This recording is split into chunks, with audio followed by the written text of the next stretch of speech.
Gikatakda ipresentar sa Interface Development Interventions kun IDIS kang Mayor Inday ang 228 ka Bantay Bukid volunteer sunod bulan.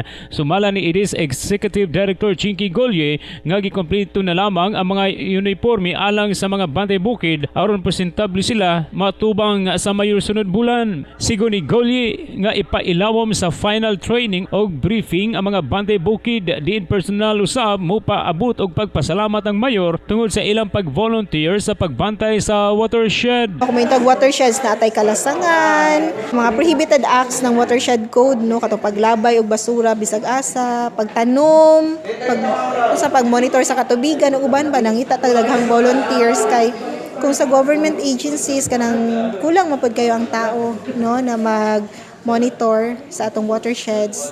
Limited ang human resources ng mga agencies and tama naman po na mga volunteers from community kay syempre naa sila dito maayo nga naa sila commitment og nagatabang jud sila, no, para ma-ensure na maprotektahan og ma-manage og maayo ang atong watersheds. Madawat na sab sa mga Bantay Bukid ang 2,000 ka pesos nga insentibo gikan sa lokal nga kagamhanan alang sa ilang pag-duty og napulo ka adlaw o na mauman ang buwan sa Setyembre. Ang 228 ka Bantay Bukid volunteer gikan sa 13 ka barangay sa 3rd District o kadaghanan kanila mga residente raw sab sa mao nga mga barangay.